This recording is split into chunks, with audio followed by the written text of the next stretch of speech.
دعائیں قبول نہ ہونے پر انسان کتنے شکوہ کرنے لگتا ہے۔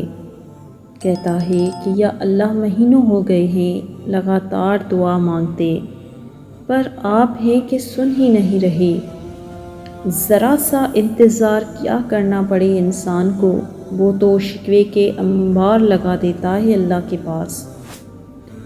شکوہ کرتے ہو کہ وہ میری دعائیں نہیں سنتا، اور تم کیا کر رہے ہو؟ کیا تم اس کا حکم مان رہے ہو؟ تم مخلوق ہو کے شکوے کرتے نہیں تھکتے، وہ خالق ہو کر رحم کرتے نہیں تھکتا۔ یاد رکھو وہ خالق ہے سب کا، تمہارا خالق سے شکوہ کرنا تو بنتا ہی نہیں۔ بس اس رب کائنات کا تو شکر ادا کیا جاتا ہے، اور اس نے پیدا بھی اس لیے کیا کہ تم اس کا شکر ادا کرو۔ اللہ نے تم کو دعا کرنے کا حق دیا ہے، اس کا یہ مطلب نہیں کہ تم اس پاک ذات سے شکوے کرنے بیٹھ جاؤ۔ دعا میں اور شکوے میں بہت فرق ہوتا ہے، دونوں ایک دوسرے سے بہت مختلف ہیں۔ جب زبانوں پہ شکوے کے دریا بہتے ہیں تو نہ آنکھ اللہ کی قدرتوں کو دیکھ پاتی ہے نہ نعمتوں کو۔ ظاہری سی بات ہے کہ جب آنکھ اللہ کی قدرتوں اور نعمتوں کو نہیں دیکھ پاتی تو بس اس کی زبان پر شکوے ٹھہر جاتے ہیں صدا کے لیے۔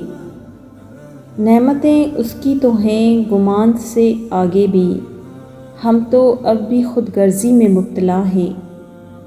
ضروری نہیں کہ جو مانگا جائے وہ اسی وقت مل جائے، اور یہ بھی ضروری نہیں کہ جو نصیب میں نہیں لکھا پھر وہ کبھی نصیب کا حصہ نہیں لکھا جائے گا۔ بس یہ ساری وقت کی ترتیب ہے، سب کچھ اللہ رب العزت کی منصوبہ سازی ہے۔ تمہارے سوچے ہوئے وقت کے مطابق نہ صحیح، مگر جو بھی ہوگا تمہاری رضا کے مطابق ہی ہوگا۔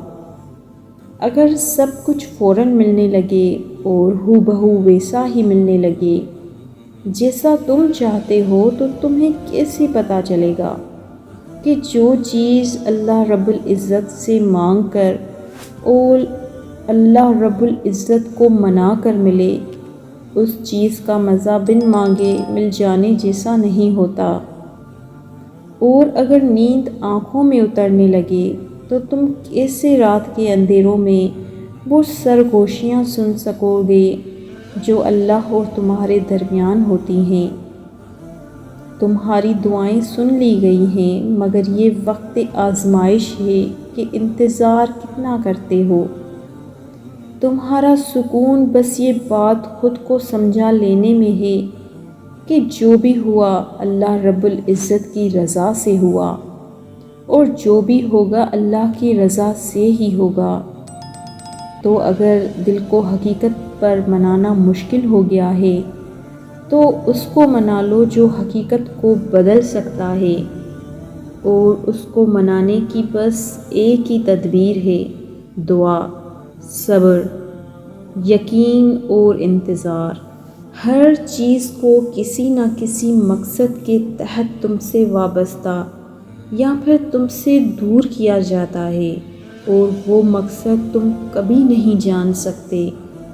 بس تمہیں اتنا یقین رکھنا ہے کہ وہ مقصد خدا ہے، اور جو وہ جانتا ہے وہ تم کبھی نہیں جان سکتے۔ بس مطمئن رہو کہ جس کے ہاتھ میں تمہارا نصیب ہے وہ معجزوں کا بادشاہ ہے، اور اس سے بہتر کوئی مصنف نہیں۔ وہ کہانی کا ہر رخ جب چاہے جہاں چاہے موڑ سکتا ہے، وہ نصیب کا ہر لفظ بدل سکتا ہے، اور زندگی کا ہر پہلو تمہاری چاہت کے مطابق بنا سکتا ہے۔ تم اس کی مان جاؤ، وہ تمہاری دعائیں تو سب کی قبول ہو جاتی ہیں، پر خاص دعاؤں کی قبولیت کا راز تو اللہ نے سجدے میں چھپا رکھا ہے، اور سجدے تک ہر ایک کو رسائی حاصل نہیں ہو جاتی۔ اس مقام تک تو صرف وہی لوگ آتے ہیں جن کی دعاؤں کو اللہ نے نئے سرے سے ان کی پسندیدہ انداز میں قبول کرنا ہوتا ہے۔